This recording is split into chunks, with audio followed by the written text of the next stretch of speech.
فأعوذ بالله من الشيطان الرجيم بسم الله الرحمن الرحيم ألا إن أولياء الله لا خوف عليهم ولا هم يحزنون الذين آمنوا وكانوا يتقون لهم البشرى في الحياة الدنيا وفي الآخرة لا تبديل لكلمات الله ذلك هو الفوز العظيم صدق الله مولانا العظيم وبلغنا رسوله النبي الأمين المتين المختار الكريم ونحن على ذلك من الشاهدين والشاكرين والحمد لله رب العالمين۔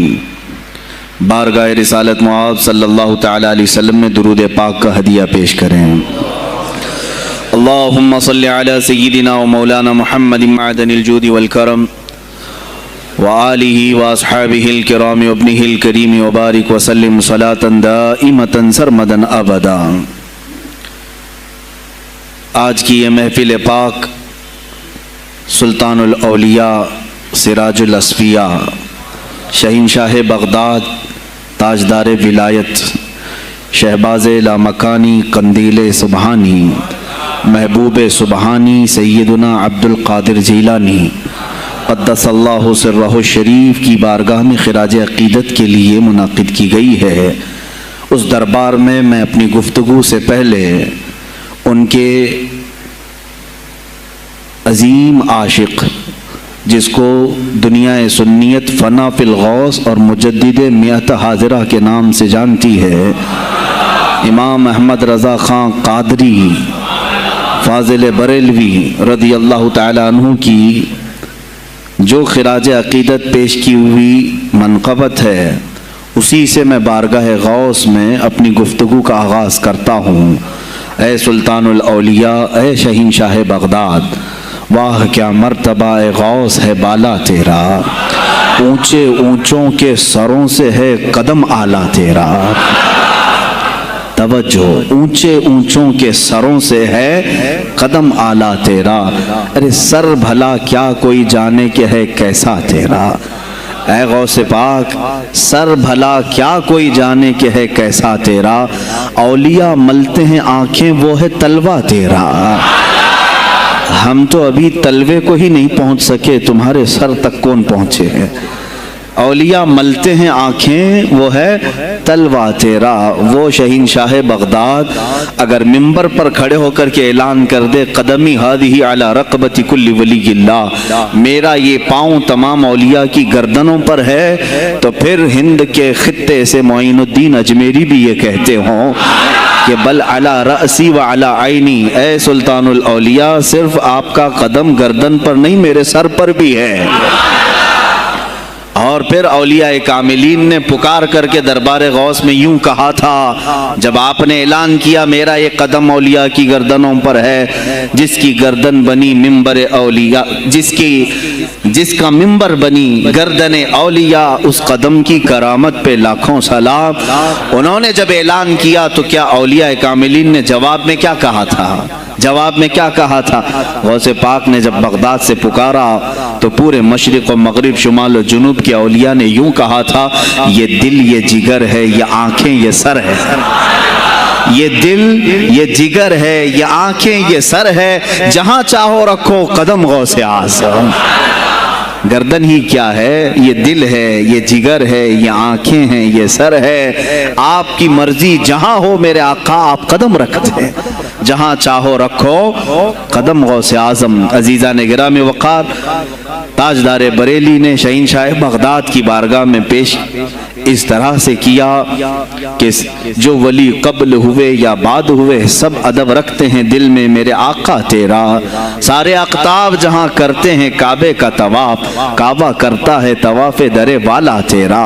اے شہنشاہ بغداد، تیری میری قسمت کی قسم کھائیں سگانے بغداد، ہند میں رہ کے بھی دیتا رہوں پہرا تیرا، ہند میں رہ کے بھی دیتا رہوں پہرا تیرا۔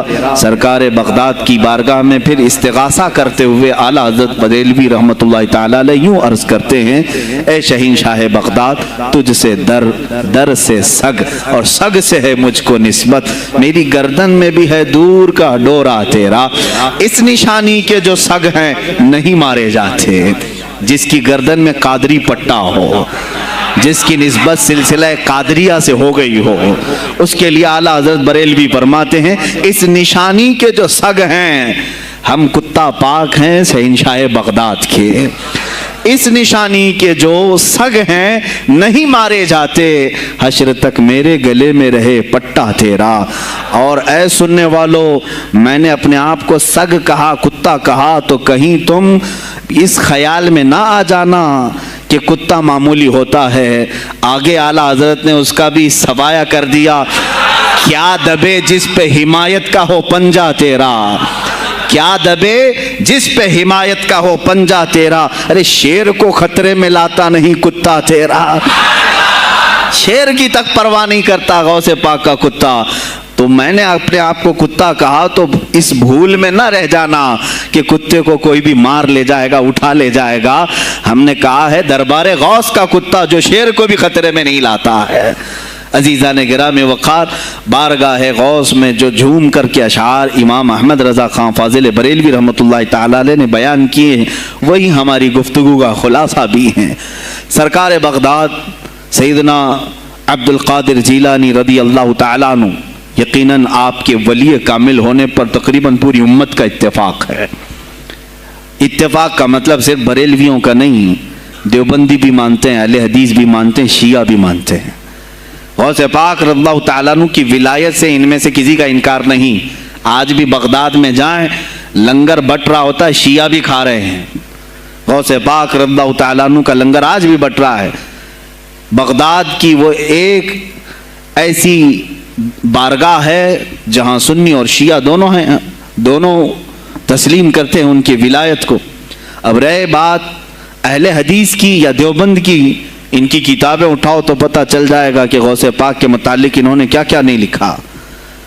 پیر پیراں، میر میراں، شہنشاہ بغداد، بلکہ شیخ ابن تیمیہ جو ہر ولی کی تنقید کرتا تھا، ہر صوفی پر تان و تشنیع کرتا رہا، اس نے اپنی کتاب میں لکھ دیا کہ میرے پاس اتنی تواتر تک، تواتر کہتے ہیں اتنے لوگوں کا بیان کرنا کہ جن کا جھوٹ پر جمع ہونا محال ہو۔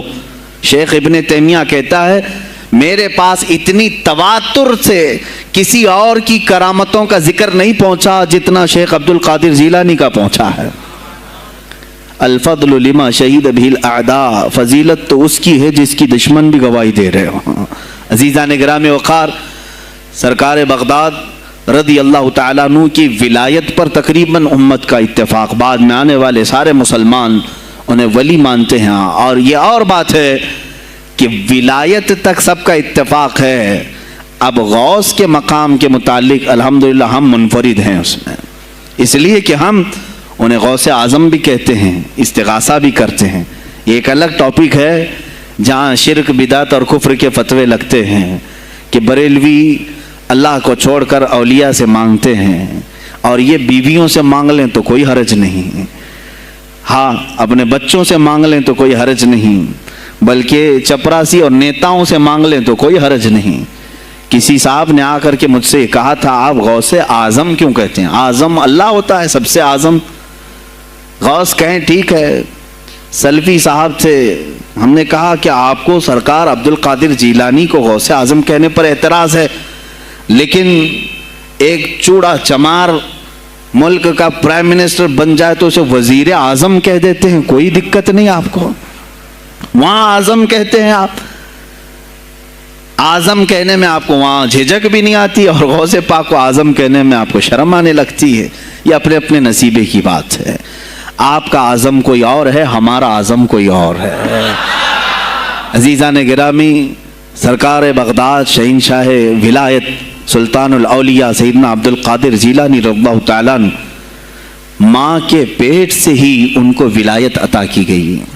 یہ وہ اولیاء میں سے ہیں جن کا پیدائشی اللہ تعالیٰ نے منتخب فرمایا ہے، بلکہ جس وقت آپ کی ولادت ہوئی یہ شعبان کا آخری دن، اور آپ کی والدہ ماجدہ کے بطن سے آپ اس عمر میں پیدا ہوئے جب عورتوں میں اولاد کی امید ختم ہو چکی ہوتی۔ آپ کی ماں کی عمر 60 سال کی تھی جب آپ پیدا ہوئے، یہ خود اپنے آپ میں ایک کرامت ہے۔ اور سرکار بغداد رضی اللہ تعالیٰ عنہ جب جیلان میں پیدا ہوئے تو آپ کا معمول تو دیکھیں، آپ کی ماں خود بتاتی ہیں، دوسرے سال غالباً لوگوں کو چاند میں شک ہو گیا، 29 کا چاند نظر آیا کہ نہیں آیا، بعض کہنے لگے ہو گیا ہوگا، بعض کہنے لگے نہیں ہوا ہوگا، تو یوم الشک کہتے ہیں، یعنی 30واں جو شعبان کا ہوتا ہے، وہ ایک رمضان بھی ہو سکتا ہے، 30 شعبان بھی۔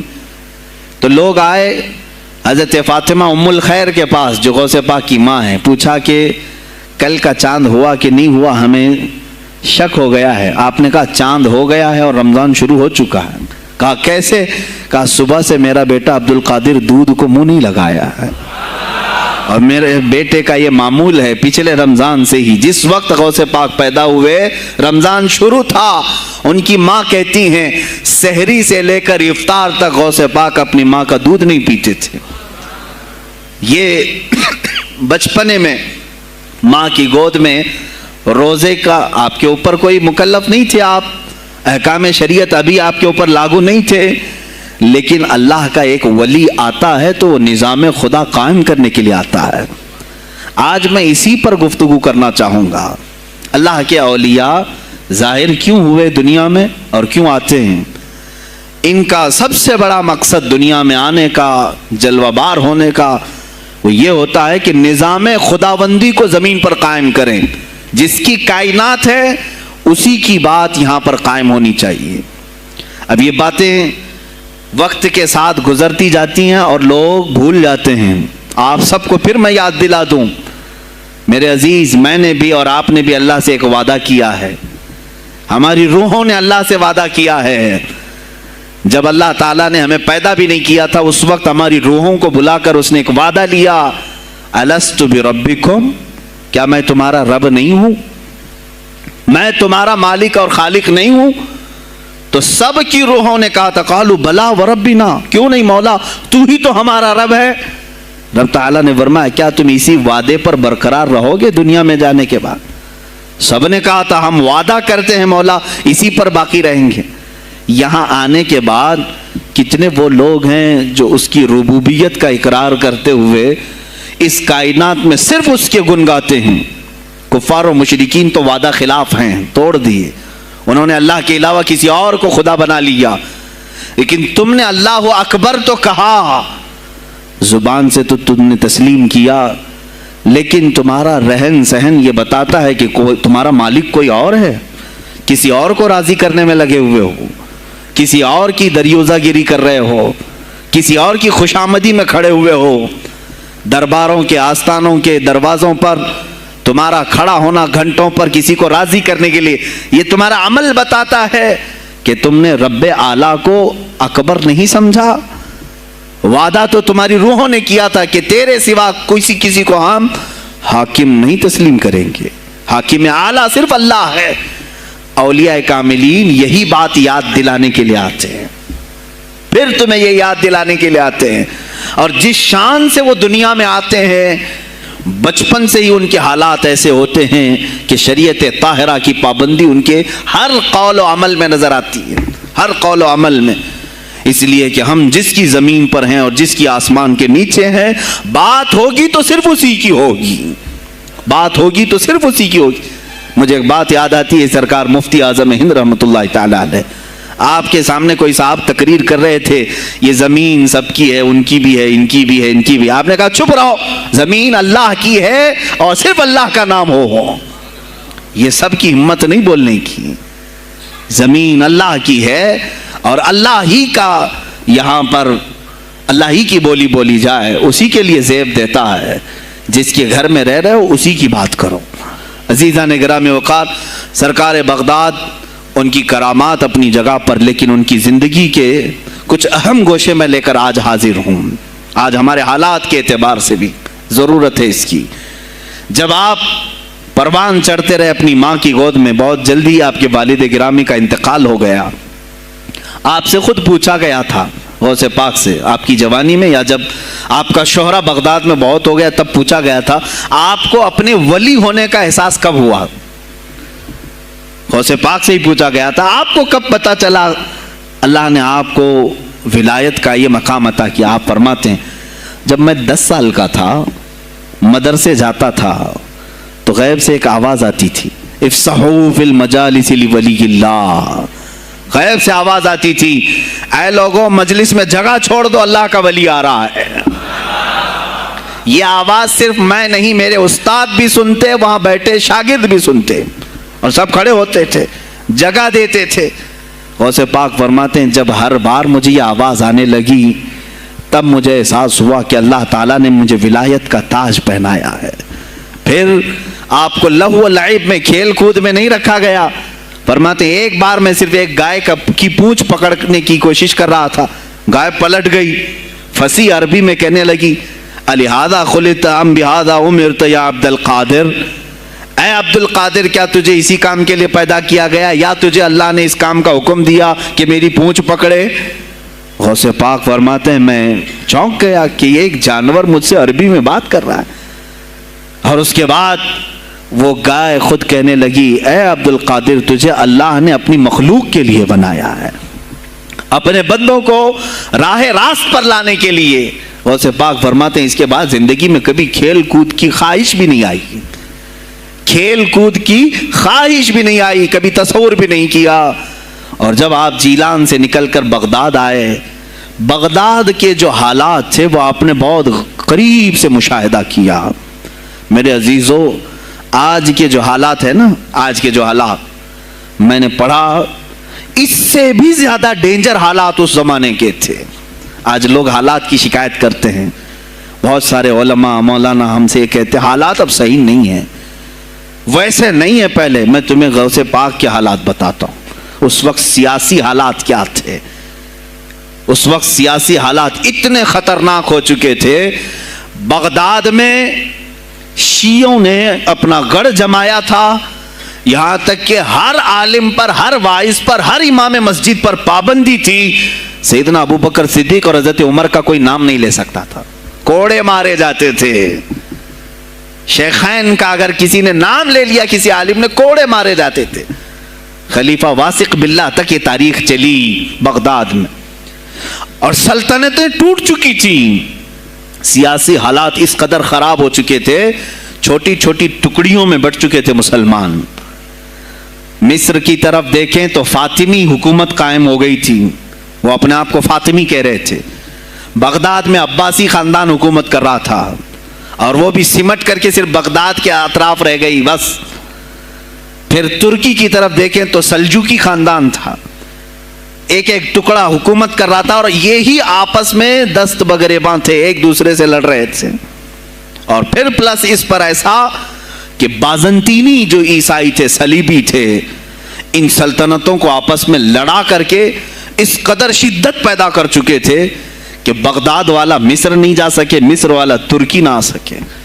پھر ادھر بخارا، سمرقند، نیشاپور، یہ جو رشیا میں ہیں آج، ازبکستان وغیرہ میں، یہاں الگ ایک سلطنت قائم تھی، اور ہند میں الگ کفرستان تھا. سب جگہ الگ الگ حالات تھے. اور مسلمانوں کے لیے اس زمانے میں ایسے حالات ہو گئے جیسے لاک ڈاؤن ابھی کا سیم. میں آپ کو بتا دوں سچویشن لاک ڈاؤن میں کیا ہوا تھا معلوم ہے؟ یہ ہمارے طلبہ دیکھیں 8 مہینے سے بیٹھے ہوئے ہیں، مدارس میں نہیں گئے، حفظ قرآن کر رہے تھے، عالم دین بن رہے تھے، مدرسے بند ہیں نا، گھروں میں بیٹھے کچھ تو آوارہ گردی کر رہے ہیں. اسی طرح کالج کے بچے بھی، اسکول کے بچے بھی سب چھوٹے ہوئے ہیں لاک ڈاؤن کی وجہ سے. سیم یہی سچویشن اس زمانے میں ہوئی. بغداد علمی مرکز تھا، کوفہ اور بصرہ علم کے مرکز تھے. آپسی رنجشوں کی وجہ سے بادشاہوں کی طلبہ ایک جگہ سے دوسری جگہ کا سفر نہیں کر سکتے تھے. بغداد کے سارے مدرسے بند پڑے ہوئے تھے کیونکہ طلبہ آ نہیں سکتے. کہاں سے آئے تم؟ مصر سے آئے، واپس جاؤ، اس سلطنت میں کیا کر رہے ہو؟ اس طرح کی سختیاں. یہاں تک کہ یہی زمانہ ہے جب حسن بن صباح نام کا ایک ایسا منافق جس نے اس زمانے کے بادشاہوں کو خرید لیا اور کچھ لوگوں کو نشے کا خوگر بنایا. حشیشین وغیرہ آپ نے سنا ہوگا، صلاح الدین ایوبی کا زمانہ ہے یہ. غوث پاک سے صرف 4 سال بعد صلاح الدین ایوبی آئے، صرف 4 سال بعد. اس زمانے میں حسن بن صباح نے ہزاروں نوجوانوں کو نشے کا عادی بنا دیا تھا، ہزاروں نوجوان. اور کیسا نشہ، کوکین، افیون وغیرہ سب تو لے کر کے تو لوگ ہوش میں آ جاتے ہیں. وہ ایسا تھا کہ اس نے جو نشہ دکھایا تھا، ایک چھوٹے سے کمرے میں ان کو رکھتا اور انہیں بتاتا کہ یہ درخت ہیں، یہ نہر ہے، یہ محل ہے، یہ حور ہے، تو اسے وہ جنت ہی سمجھتے تھے. اور پھر اس کمرے سے باہر نکالتا اس کو، تڑپ تڑپ کے آدمی مر جاتا کہ مجھے میری جنت میں واپس کرو. وہ جنت نہیں، کمرہ ہوتا تھا، لیکن نشہ اسے ایسا کرایا جاتا تھا کہ اس کمرے کو وہ جنت سمجھنے لگتا تھا. اور ان نوجوانوں سے کیا کرایا جاتا تھا؟ ان کو نشے کا عادی بنا کر کے باہر نکالا جاتا، انہیں ٹارگٹ دیا جاتا، فلاں مجلس میں جاؤ، فلاں خلیفہ کو قتل کرو، فلاں وزیر کو مارو، فلاں سپاہیوں کو مارو، فلاں عالم دین کا قتل کرو. اور وہ اپنا ٹارگٹ پورا کر کے آتے، اس لیے کہ انہیں نشہ چاہیے تھا. وہ ایک دن 2 دن سے زیادہ اس نشے کے بغیر رہ نہیں پاتے ہیں. وہ اپنا ٹارگٹ کرنے کے لیے اپنی جان بھی جوخم میں ڈالتے ہیں. اس طرح کے کئی حملے خلفاء پر کرائے حسن بن صباح نے. اور جانتے ہیں، میں نے آج تاریخ دیکھی، حسن بن صباح نے علماء اہل سنت کو اس زمانے کے 40,000 علماء کو قتل کرایا. یہ وہ زمانہ تھا جب بغداد کا حال یہ تھا کہ نشہ زیادہ ہو چکا تھا، علم دین کے مراکز بند ہو رہے تھے، اور علماء بولنے میں ہچکچا رہے تھے، ڈر رہے تھے، اور سلطنتیں آپس میں ایک دوسرے سے ٹکرا رہی تھیں. جو خلیفہ بیٹھتا وہ نہایت عیاش قسم کا خلیفہ آتا تھا.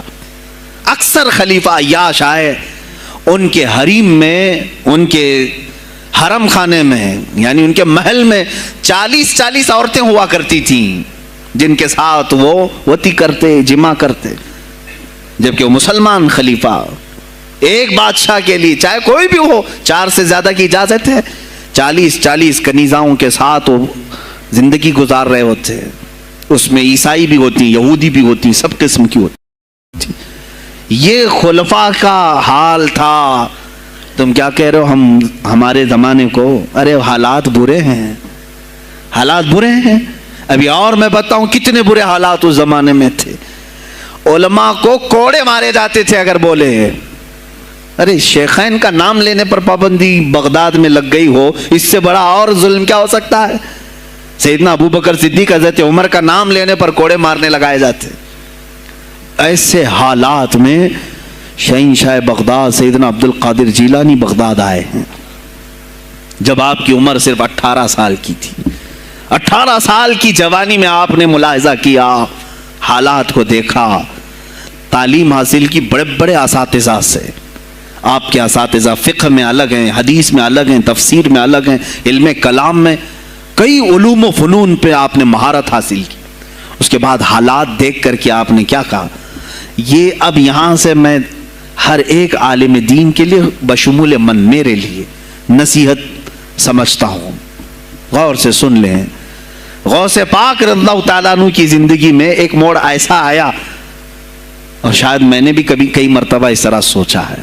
میں کمپیئر نہیں کر رہا ہوں، لیکن سنیں، حالات کو دیکھ کر کے غوث پاک نے جنگل کا رخ اختیار کر لیا. کیا لینا دینا ہے اس دنیا سے؟ اور آپ خود فرماتے ہیں کہ میرے دل میں یہ ارادہ تھا، نہ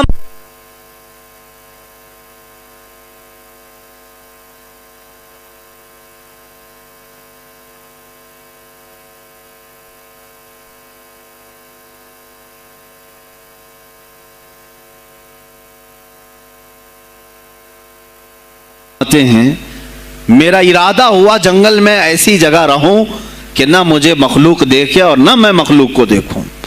عبادت میں ایسے مصروف ہو جاؤں. جنگلوں میں آپ عبادت کرتے رہے، لیکن فرماتے ہیں مجھے غیب سے آواز آئی اللہ رب العزت کی طرف سے. کہا اے بندے قادر، آپ کا نام ہی عبد القادر ہے، اے قادر کے بندے، تجھے اللہ نے جنگلوں کے لیے نہیں بنایا، امت مصطفیٰ کی رہنمائی کر، خلق خدا تجھ سے نفع حاصل کرے، واپس آ جا. غوث پاک فرماتے ہیں میرا ارادہ تو تھا کہ میں اپنی زندگی اللہ کی یاد میں فنا کر دوں، لیکن میں شہر صرف اس لیے واپس آیا کہ جنگل میں صرف میری اصلاح ہو سکتی ہے، شہر میں پوری امت کی اصلاح ہو سکتی ہے۔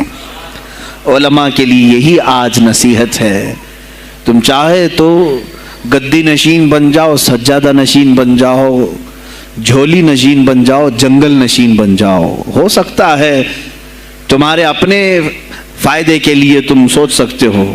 میں نے ابھی یہ کہا، میرے دل میں ارادہ تھا کہ گوشہ نشین ہو کر کے اپنی عبادت کریں، اپنی آخرت کی فکر کریں، نہیں، علماء کو اللہ تعالیٰ نے علم عطا کیا ہے امت مصطفیٰ کی رہنمائی کے لیے، یہ امانت ہے، چاہیں تو بھی چھپ نہ سکیں۔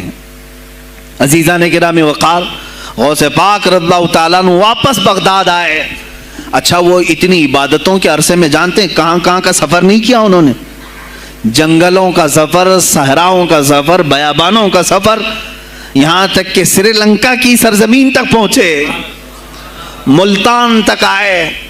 یہ تاریخ کی کتابیں بتاتی ہیں آپ نے پیدل یہ سارے سفر کیے، پھر واپس اسی بغداد آئے جہاں کے حالات بڑے ہی کشیدہ تھے، اور خلفائے وقت کے خلاف زبان کھولنا یہ آگ سے کھیلنے کے برابر تھا، آگ سے کھیلنے کے برابر تھا۔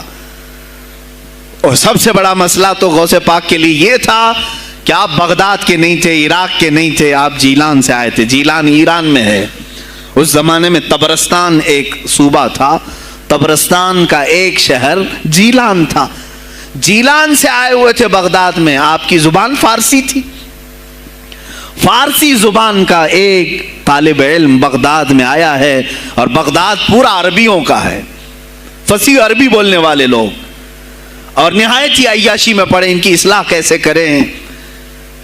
دل میں بار بار یہ احساس ہوتا، غوث پاک فرماتے میری زبان فارسی تھی اور ان کی زبان عربی ہے، میں ان سے خطاب کیسے کروں، ان کو اصلاح کے راستے پر کیسے لاؤں۔ بار بار سوچتے تھے، لیکن دل میں ایک درد ہوتا تھا کہ امت مصطفیٰ کو اس حال میں نہیں چھوڑنا چاہتا۔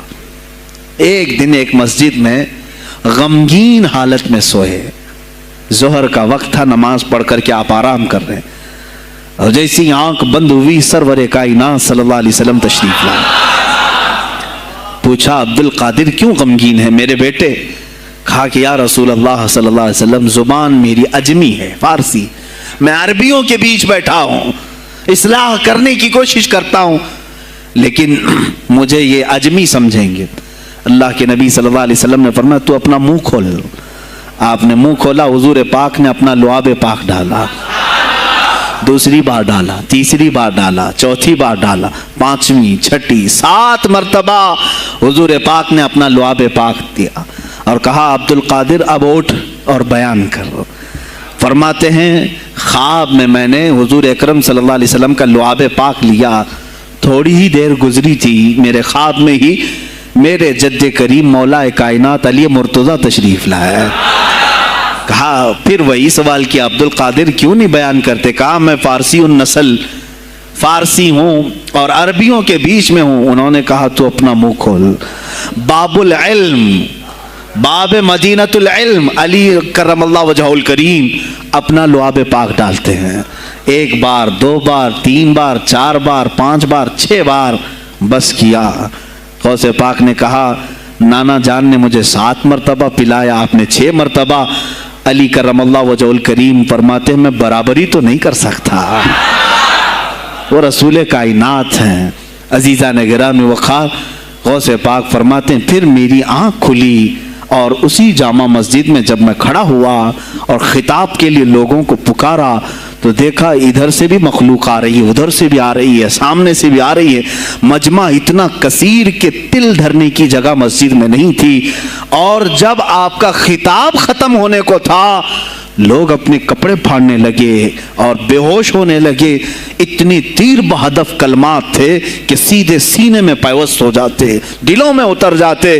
اس کے بعد وہی دن تھا سیدنا عبد القادر جیلانی کو لوگوں نے ہاتھوں ہاتھ اٹھایا۔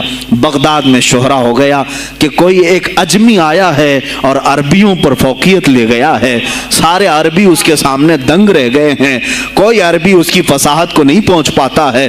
کئی لوگ امتحان کے لیے بھی آئے، ایسا نہیں ہے کہ غوث پاک کو یوں ہی چھوڑ دیا گیا۔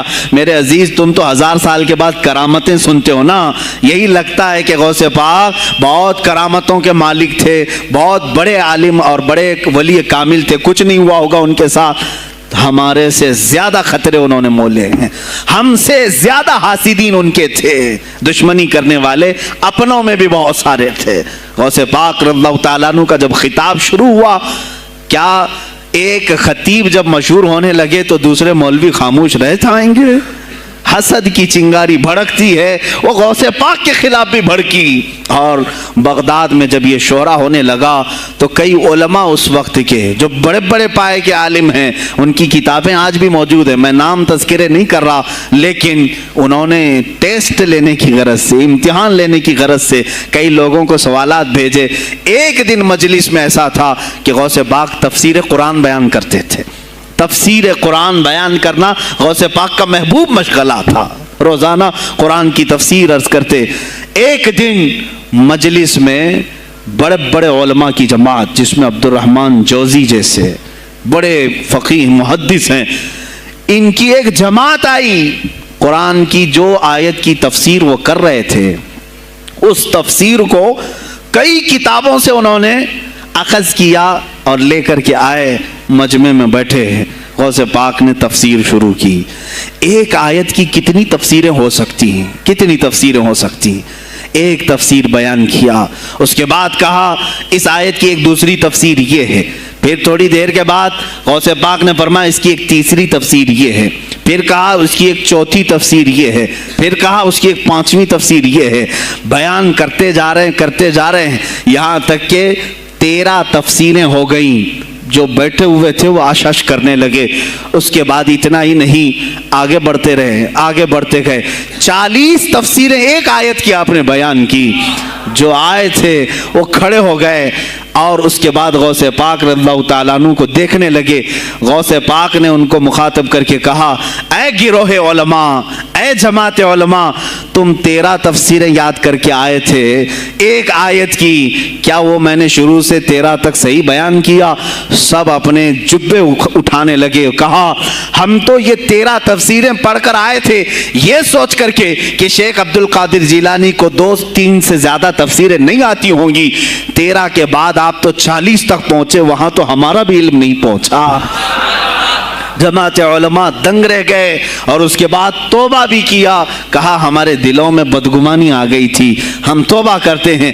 غوث پاک رضی اللہ تعالیٰ عنہ ایک اور مجمع ایسا ہے کہ اس میں 40 کے قریب علماء ہے، سوالات الگ لے کر کے پھنسائیں گے کسی طرح سے ان کو، ڈیفیکلٹ سوالات لے کر کے۔ ایک بات یاد رکھنا، مشکات شریف کی حدیث ہے، جس نے علم اس لیے حاصل کیا کہ کسی عالم کو نیچا دکھا دوں، اسے پھنسا دوں سوال کر کے، حضور فرماتے ہیں قیامت کے دن اسے آگ کی بیڑیاں پہنائی جائیں گی، اس کی زبان کو آگ کی کینچی سے کھینچا جائے گا۔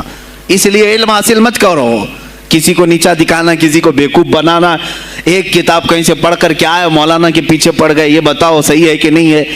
پھر اگر اس مولانا صاحب کے دماغ میں اس وقت وہ مسئلہ نہیں تھا، انہوں نے کہا نہیں معلوم، تو آپ کو لگا کہ ہاں میرے سے زیادہ تو ان کو بھی نہیں معلوم، تم نے تو ایک ہی چیز حل کر کے ان کے سامنے پیش کی ہے۔ عزیزان گرامی، اس طرح کی چیزیں ہرگز نہ کریں، یہ بہت بڑا گناہ ہے مغالطے میں ڈالنا۔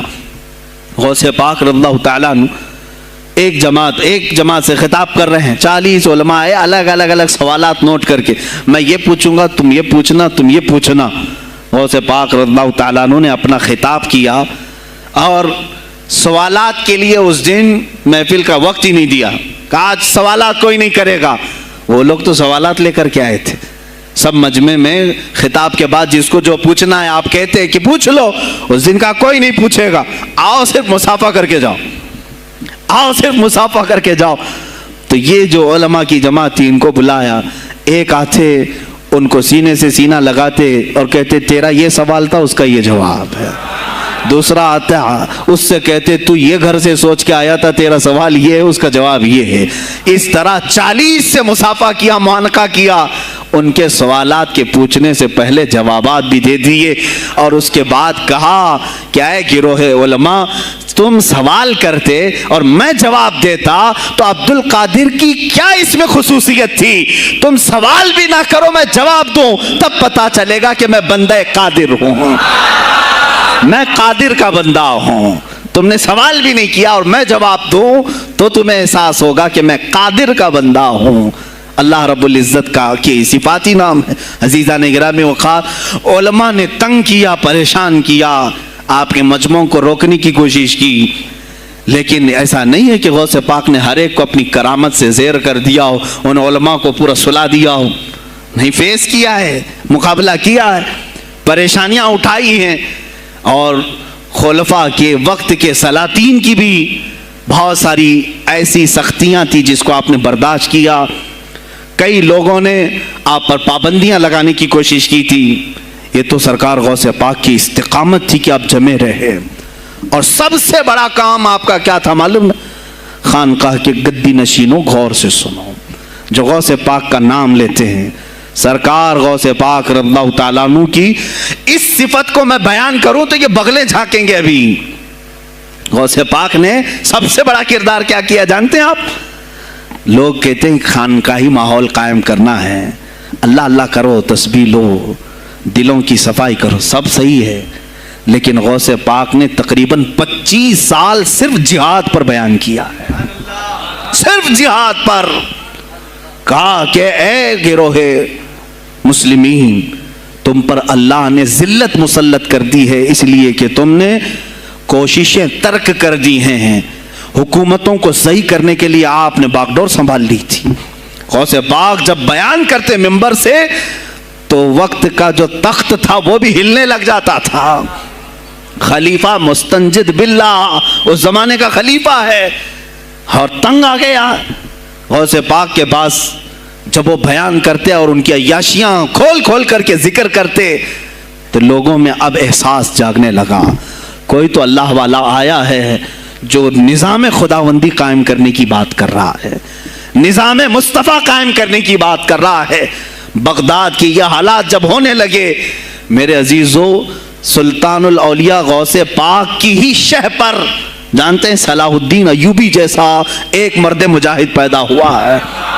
یہ آپ کی تحریک تھی، غوث پاک کی تحریک تھی کہ جب بازنطینی عیسائیوں سے آپ نے اپنی پوری امت کو آگاہ کیا کہ تم سو رہے ہو، تم اپنی عیاشیوں میں ہو، تم اپنے نشے میں ہو، تمہارا دشمن تاک میں لگا ہے، گھات لگا کر کے بیٹھا ہے۔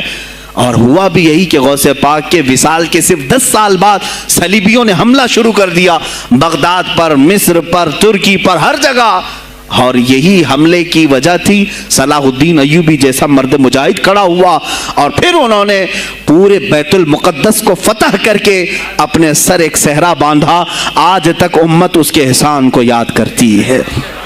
میرے عزیزو، غوث پاک کے زمانے کے ہیں صلاح الدین ایوبی۔ اتنا ہی نہیں، آپ ہی کی تحریک تھی، غوث پاک کی تحریک تھی کہ تم جوانوں کو تیار کرو، تمہاری زندگی عیاشی کے لیے نہیں، اللہ کا نظام قائم کرنے کے لیے ہے۔ تم اللہ کا نظام قائم کرنے کے لیے آئے ہو دنیا میں، کیونکہ اللہ نے تمہیں خلیفۃ اللہ کہا ہے۔ اللہ کے تم خلیفہ ہو، تم نائب ہو اللہ کے، تم یہاں پر اپنی موج مستی کے لیے نہیں آئے۔ اب اس زمین پر بات ہوگی تو صرف میرے مولا کی ہوگی، اس زمین پر بات ہوگی میرے مصطفیٰ کی ہوگی۔ یہ سیدنا عبد القادر جیلانی کا اعلان تھا۔ ہے کوئی آج پیران اسلام وہ اعلان کریں کہ آج اس زمین پر صرف ہم ناموس رسالت کی بات کریں گے؟ کون ہے؟ کیوں بیٹھے ہو؟ غوث پاک سے اگر تمہاری ادنا سی نسبت ہے تو پھر تمہیں اپنے جوانوں کو، اپنے مریدوں کو یہ سکھانا ہوگا کہ موٹے موٹے نذرانے دینے سے نہیں چلے گا، اپنی گردنیں حضور کو پیش کرنے کے لیے تیار کرو۔ تم تیار ہو جاؤ اپنا خون اور اپنی گردن بارگاہ مصطفیٰ میں دینے کے لیے۔ یہ آج تربیت دو، ورنہ پھر دشمن تمہیں کچا چبانے کے لیے تیار ہے، کچا چبانے کے لیے تیار۔ عزیزان گرامی، میں غوث پاک کی تحریک آپ کو بتا دوں کون سی تحریک تھی۔ وہ صلاح الدین ایوبی جو بیت المقدس فتح کیا، یہ غوث پاک کی تحریک ہے۔ اور پھر چند سالوں کے بعد پورے عالم اسلام میں جو خلافت عثمانیہ قائم ہوئی، غازی ارطغرل جو آئے، یہ تحریک بھی غوث اعظم کی پیدا کی ہوئی تھی۔ آپ نے جوانوں کو متحرک کیا تھا اور پھر امت کا وہ شعور بیدار کیا تھا جو ان میں مردہ کر چکے تھے کچھ حکومت کے کارندے۔ میں سمجھتا ہوں اس وقت جتنے خلفاء بیٹھے ہوئے تھے خلافتوں پر، تخت پر، جو نام کے مسلمان تھے، یا اس کو ہماری زبان میں سمجھ لیں، سب کانگریس کے تھے جو منافق تھے، یعنی دکھتے تھے بس، لیکن اندر سے سب نفاق ہوتا تھا، نفاق ہوتا تھا۔ ہاں میں صاف کہوں گا، بغداد میں بھی کانگریس کا خلیفہ رہا ہوگا، مصر میں بھی اور ترکی میں بھی اور نیشاپور میں بھی، اس لیے کہ مسلمانوں کے خون چوس کر کے تخت پر بیٹھ تو جاتے لیکن پوری زندگی گزر جاتی، میرے مصطفیٰ کا نام تک نہیں لیتے تھے، ان کو بٹھاتے تھے مسلمان۔ آج آپ بھی تو یہی کر رہے ہیں، یہی کر رہے ہیں۔ ہم اپنا اپنا سمجھ کر کے جن کو اوپر تک بٹھاتے ہیں، پوری زندگی چھان مار کر کے دیکھ لو، کب یہ نظام قرآن کی کبھی بات کیا ہے؟ کبھی میرے مصطفیٰ پر آنے والی آنچ کے لیے کھڑا ہوا ہے؟ کوئی نہیں کھڑا ہونے والا ہے۔ ان کے سفید کرتے اور ان کے سفید پاجامے سب کفن بن کر رہ جائیں گے اور کچھ بھی نہیں ہوگا۔ عزیزان گرامی وقار، آپ کو سرکار بغداد رضی اللہ تعالیٰ عنہ کی تحریک میں بتاؤں، ترکی سے نکلنے والی خلافت عثمانیہ یہ غوث اعظم کی پیدا کی ہوئی تحریک تھی۔ اتنا ہی نہیں، آپ کے آخری زمانے میں سرکار خواجہ غریب نواز معین الدین چشتی رضی اللہ تعالیٰ عنہ کی ملاقات بغداد میں ہوئی، معین الدین اجمیری رضی اللہ تعالیٰ عنہ کی ملاقات ہوئی۔ تاریخ دان نے لکھا، آج میں نے پہلی مرتبہ اس کو پڑھا اور آپ کے سامنے پہلی بار بتا رہا ہوں، سرکار بغداد اور حضرت خواجہ غریب نواز کی ملاقات کے بارے میں بہت سارے باتیں چلتی ہیں کتابوں میں بھی، میں نے اپنے مرشد سے بھی پوچھا تھا۔ بہرحال ایک تاریخی ایک کتاب سے مجھے آج یہ بات ملی کہ سلطان الاولیاء غوث پاک نے حضرت خواجہ غریب نواز کو کیا وصیت کی تھی، کیا کہہ کر کے بھیجا تھا۔ ان کے پاس غوث پاک نے، غریب نواز نے بہت ساری انعامات، اوراد، وظائف، طرق، اجازات سب حاصل کیے، لیکن ہندوستان جب آئے کیا کیا انہوں نے؟ یہ بھی بتایا گیا کہ غوث پاک کی یہ تحریک تھی۔ کیا؟ سلطان الہند سرکار غریب نواز نے شہاب الدین غوری کو بلا کر کے ہندوستان میں پرچم اسلام لہرانے کا حکم دیا تھا۔ یہ تحریک بھی سرکار غریب نواز نے لائی تھی بغداد کے ولی کامل سے۔ تم کیا سمجھتے ہو یہ اولیاء خالی مسلح لے کر کے گھومتے تھے؟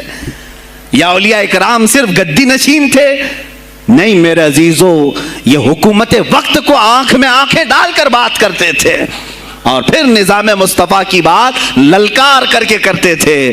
آج کے زمانے میں کچھ لوگوں نے اولیاء کو ایسا پیش کیا ہے جیسے وہ درویش بس جنگل میں رہتے تھے اور کچھ نہیں۔ نہیں میرے عزیزو، وہ اللہ کے شیر تھے، اللہ کے شیر تھے۔ اسی لیے تو اقبال نے کہا ہے، اللہ کے شیروں کو آتی نہیں روباہی۔ وہ کبھی لومڑی پن کا انہوں نے اپنے آپ میں اظہار ہی نہیں کیا کہ نہیں یہ بھی چلے گا وہ بھی چلے گا، کبھی نہیں۔ وہ گرجتے تھے اپنے تخت پر، اپنی خانقاہوں پر۔ دیکھیں خلیفہ مستنجد باللہ، ابو المظفر اس کو کہتے ہیں، بغداد کا وہ خلیفہ، عباسی خلیفہ، بڑا طاقتور، اور اسی کے زمانے میں غوث پاک ہیں۔ ایک فارس سے آنے والے اجمی عبد القادر، شیخ عبد القادر، جب بغداد کی جامع مسجد میں بیان کر رہے ہوں، در و دیوار ہل رہے ہیں۔ وہ اپنے خلافت کے دربار میں بیٹھا ہے خلیفہ، اچانک بہت زور کی آواز آئی، پورے محل میں گونج گئی۔ پوچھا یہ آواز کیسی بغداد میں؟ لوگوں نے معلوم کر کے بتایا کہ شیخ عبد القادر جیلانی نے چھینک ماری، ان کے مریدوں نے صرف جواب دیا ہے۔ ان کو چھینک آئی تھی، جواب میں لوگوں نے یرحمک اللہ کہا، وہ خلیفہ وقت کے محل تک پہنچ گئی آواز۔ تو اس نے کہا یہ تو پورا ہلا دینے کی بات ہے۔ ایک بات یاد رکھو میرے عزیزو، آواز ہو سکتا ہے تمہاری مسجد سے باہر جائے نہ جائے، تمہاری آواز کا دار و مدار تمہارے گلے پر نہیں ہے۔ ایک بار تم پکارو گے، پہنچانا میرے مولا کا کام ہے۔ اب ہماری آواز کہاں کہاں تک پہنچتی ہے، کس کے ٹائر پھٹتے ہیں، یہ سب بات کی بات ہے۔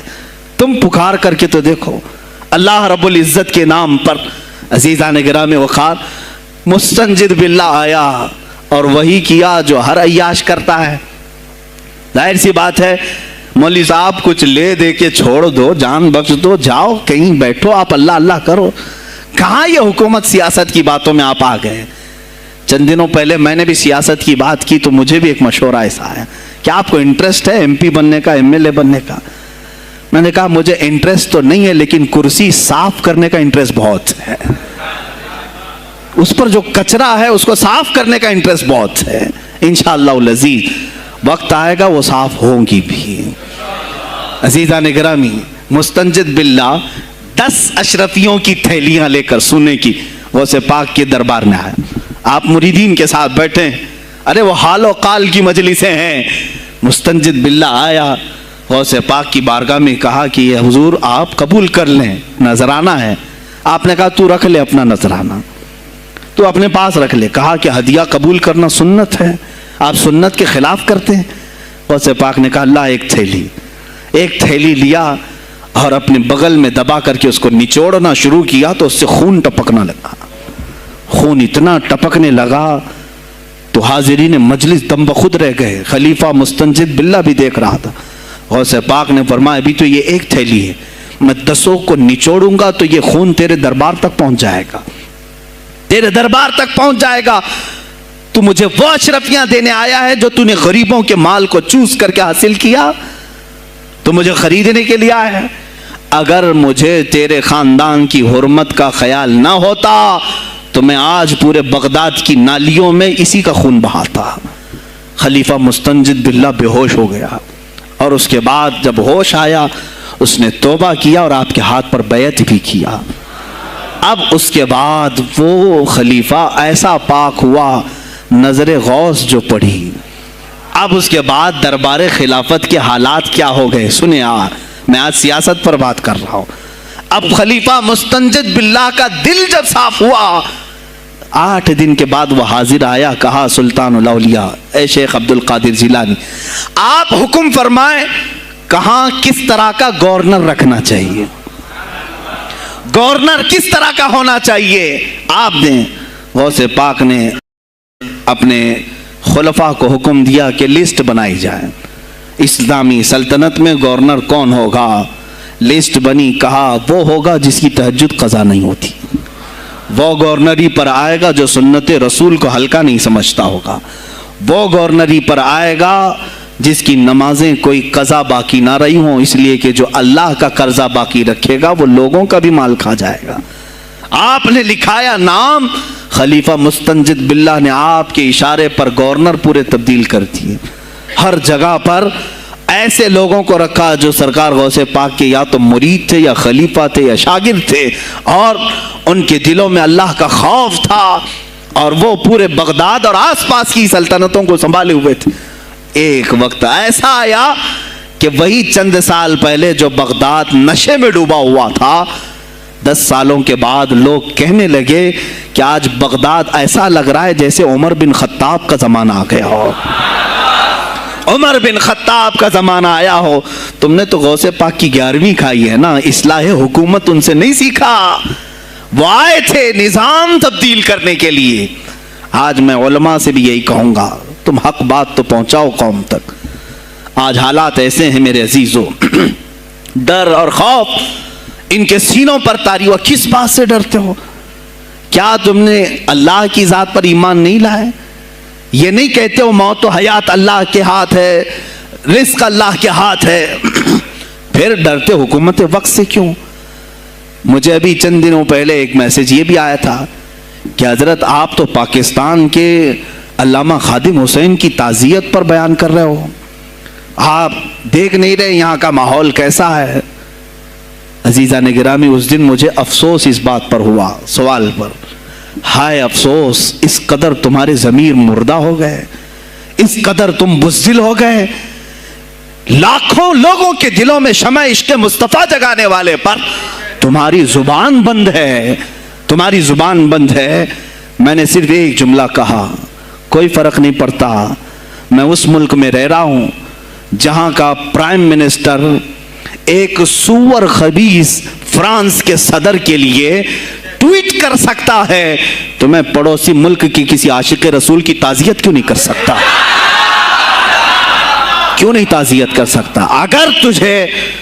اگر ہندوستان کی تخت پر بیٹھنے والے کو فرانس کے صدر سے کوئی دلی عشق ہے، محبت ہے، تم اس کی معشوقہ ہو یا محبوبہ ہو، مجھے فرق نہیں پڑتا، لیکن اتنا ضرور ہے عاشق رسول مشرق میں ہو، شمال میں ہو، جنوب میں ہو، مغرب میں ہو، جب اس کی روح جائے گی تو ہماری بھی روح تڑپے گی۔ ہماری ڈور بندھی ہوئی ہے مدینۃ الرسول سے۔ میرے آقا صلی اللہ علیہ وسلم کی جو بات کرے گا وہ پھر کسی بھی ملک کا باشندہ ہو۔ تم کہتے ہو تعزیت کے لیے، ارے میرے عزیز اگر میں سامنے ہوتا تو اس کے قدموں کی خاک میں اپنے امامے پر رکھتا۔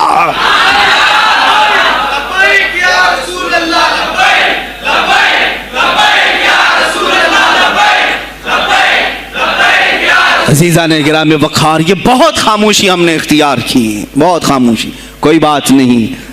تم دیکھو گے حالات خراب ہونے کی جو شکایات آج کر رہے ہیں علماء، تم سب کے سب جاؤ گے۔ مجھے ابھی بچوں نے بتایا کوئی کانگریس کے لیڈر کا انتقال ہو گیا تو پیر صاحب تعزیت کے لیے باہر کھڑے ہو گئے، باہر آ گئے، ہم ان کی تعزیت کرتے ہیں۔ ڈوب مرو چلو بھر پانی میں، تمہاری گدی پہ ہی مر جاؤ۔ تمہاری زبانوں پر جب عاشق رسول کے لیے تعزیت کے الفاظ آنے میں ہچکچاہٹ آتی ہے، کون سا عشق رسول، کون سا کلمہ تم نے پڑھا ہے؟ غوث پاک کی اگر تمہارے اندر ذرا برابر بھی نسبت ہے تو میں کہوں گا میرے عزیزو، سلطان الاولیاء غوث پاک عاشق رسول ہی نہیں، فنا فی الرسول تھے۔ میرے نبی کی بات پر اگر کوئی انگلی بھی اٹھاتا، آپ یا تو اپنی کرامت سے اس کا منہ توڑ جواب دے دیتے۔ کسی عیسائی نے صرف یہ کہا تھا میرے نبی عیسیٰ افضل ہے، وہ مردوں کو زندہ کرتے تھے، آپ کو جلال آیا، کہا محمد افضل نہیں ہے اس لیے کہ وہ مردے زندہ نہیں کرتے تھے، آپ اس کا ہاتھ پکڑ کر قبرستان لے گئے۔ میرے نبی پر بات کرتا ہے، میں تجھے زندہ کر کے دکھاتا ہوں۔ اپنی کرامت سے مردے کو زندہ کر کے دکھایا۔ اب بول کون افضل ہے، عیسیٰ افضل ہے کہ میں افضل ہوں؟ تو نے تو عیسیٰ علیہ السلام کو مردے زندہ کرتے دیکھا تو نہیں، لیکن عبد القادر کو سامنے دیکھا۔ غوث پاک نے کہا میں اپنا موازنہ عیسیٰ علیہ السلام سے نہیں کرتا ہرگز، لیکن یاد رکھنا میرے نبی پر اگر زبان کھولے گا تو عبد القادر اپنے قدم سے اس کو جواب دے گا۔ وہ جواب دیتے، آپ کی زندگی ناموس رسالت کی حفاظت کے لیے گزری ہے۔ سلطان الاولیاء غوث پاک رضی اللہ تعالیٰ عنہ کی بارگاہ میں جب ایک سوال آیا کہ لوگ کہتے ہیں نبی ہر جگہ کیسے حاضر ہو سکتے ہیں، آپ نے خود کر کے دکھا دیا۔ کوئی صاحب آئے، کہا ہمارے گھر دعوت ہے آپ تشریف لائیں، کہا ٹھیک ہے آتا ہوں۔ تھوڑی دیر بعد دوسرے آئے، کہا ہمارے گھر دعوت ہے آپ آئیں۔ سیم ٹائم پہ کئی 70 لوگ آئے، سب کی دعوت قبول کی۔ دوسرے دن شام میں لوگ آ کر کے فخر کر رہے ہیں آج میرے گھر شیخ عبد القادر جیلانی آئے تھے، دوسرا کہہ رہا نہیں میرے گھر آئے تھے، تیسرا کہہ رہا میرے گھر آئے تھے۔ ایک وقت میں سب گھروں پر کیسے؟ سبوں نے کہا انہیں سے پوچھتے ہیں وہ کہاں گئے تھے۔ جب لوگ آئے تو سننے میں یہ آتا ہے کہ آپ ایک درخت کے نیچے بیٹھے تھے، لوگ سوال کرنے کے لیے آئے، سب آپس میں کہہ رہے ہیں ہمارے گھر آئے تھے، ہمارے، آپ بتائیں کیا کس کے گھر گئے تھے؟ تو انہوں نے کہا درخت کے اوپر دیکھو۔ تو لوگوں نے درخت کے اوپر نگاہ ڈالی تو دیکھا ہر پتے پر شکل عبد القادر نظر آ رہی ہے۔ فرماتے ہیں اللہ نے عبد القادر کو یہ اتنی قدرت دی ہے کہ بیک وقت وہ کئی جگہوں پر حاضر ہو سکتا ہے۔ تو جب ایک غلام رسول کو اللہ نے یہ طاقت دی تو رسول مختار کو کتنی طاقت دی ہوگی۔ انہوں نے ناموس رسالت کو واضح کیا ہے میرے عزیزو۔ اولیاء کاملین اسی لیے آتے ہیں، وہ نبی کا پرتو بن کر کے آتے ہیں، اور آج ان کے نام کی 11ویں کھا کر کے موٹے ہو رہے ہیں، بس اور کچھ نہیں۔ اور لوگ یہ سمجھتے ہیں نفس کو موٹا کر کے تم اپنی زبانوں میں گھی لگا چکے ہو، بولو گے تو پکڑے جاؤ گے، بولو گے تو تمہارے اوپر کیس ہو جائے گا، ہو نہیں تو۔ میرے عزیزو آج تو حالات ایسے ہیں، میں رو پڑا کل جب مجھے یہ رپورٹ ملی کہ صرف ہندوستان کی سوشل میڈیا پر 25,000 پوسٹ میرے نبی کی شان میں گالیاں دی گئی ہیں، 25,000 لوگوں نے گستاخی کی ہے۔ تم بھی تو رات بھر انٹرنیٹ چلاتے ہو، پورا کا پورا وقت اپنے موبائل میں صرف کرتے ہو، جانا ہے تمہیں بھی میرے آقا کی بارگاہ میں، یاد رکھنا حضور پاک صلی اللہ تعالی علیہ وسلم کے دربار میں جانے والے ہو اور تمہارا کوئی عذر قبول نہیں کیا جائے گا. حضرت سعد بن ربیع کی وہ بات مجھے یاد آتی ہے. جنگ احد میں حضور کی حفاظت کے لیے لڑتے لڑتے میدان میں ایسے آ گئے تھے کافروں کے کہ آپ کے گوشت کے ٹکڑے اڑ رہے تھے, جسم کے گوشت کے ٹکڑے اڑ رہے تھے. میرے آقا دیکھ رہے تھے. شام کا وقت ہوا, احد کا میدان, ہوازیں, سناٹا, 70 لاشیں پڑی ہوئی تھی صحابہ کی. اللہ کے نبی نے پکارا, میرے سعد کو ڈھونڈو, کہاں ہے سعد, کہاں ہے؟ صحابہ کہتے ہیں ہم آواز دینے لگے, سعد تم زندہ ہو, رسول تجھے بلا رہے ہیں. حضرت سعد بن ربیع 7 لاشوں کے نیچے دبے ہوئے تھے اور سانسیں بھی چل رہی تھی, سانسیں چل رہی تھی. صحابہ نے جب آواز دینا شروع کیا کہ رسول پاک یاد کر رہے ہیں, وہیں سے وہ حرکت کرنے لگے. اندر سے آواز دی, اے جوانوں سعد زندہ ہے, میں یہاں لاشوں کے نیچے دبا ہوا ہوں. ہٹائی گئی لاشیں تو دیکھا ان کے جسم میں کچھ بچا ہی نہیں تھا, کچھ نہیں تھا, سب پھٹ چکا ہے. پیٹ کو تک چاک کیا گیا ہے, سانسیں باقی. سعد بن ربیع کہتے ہیں, اے صحابہ شاید میں رسول اللہ تک نہیں پہنچ پاؤں گا. حضور اونچے ٹیلے پر بیٹھے ہوئے ہیں, شاید نہیں پہنچ پاؤں گا. میرا سلام میرے نبی تک پہنچا دینا, حضور تک پہنچا دینا. لیکن آنے والوں کو کیا کہا جانتے ہیں؟ میں اے جوانوں تم سب سے کہوں گا آج کے حالات میں. سعد ابن ابی ربیع کہتے ہیں, اے صحابہ میں تو جا رہا ہوں, میری آخری سانسیں ہیں, لیکن اگر تمہاری آنکھیں چمکتی رہی, تمہارے جسموں میں جان باقی رہی, اور میرے نبی پر اگر کسی نے انگلی اٹھائی اور گالی دی, میں قیامت کے دن اسے نہیں چھوڑوں گا. اور یاد رکھنا, اللہ کی بارگاہ میں تمہارا کوئی عذر قبول نہیں کیا جائے گا اگر تمہارے جیتے جی تمہارے نبی کی ذات پر کسی نے کیچڑ اچھالا. حضرت سعد ربیع اتنا کہہ کر کے انتقال ہو گئے, وہ حضور تک پہنچائے بھی نہیں جا سکے. اے میرے عزیزو, اے جوانو, تم کیا سمجھتے ہو کہ تم دنیا سے اسی طرح نکل جاؤ گے؟ قرآن میں بھی اللہ نے کہا, ام حسبتم ان تدخلوا الجنت, تم یہ سوچ کر کے بیٹھے ہو کہ ہم جنت میں چلے جائیں گے. پیر صاحب کا دامن پکڑ لیا ہے, مجھے تو جانا ہی ہے جنت میں, پیر بخشوا دیں گے ہمیں. تم برس میں 1 مرتبہ 11ویں کر کے اور فاتحہ نیاز کر کے سمجھتے ہو اسلام کا حق ادا کر دیا.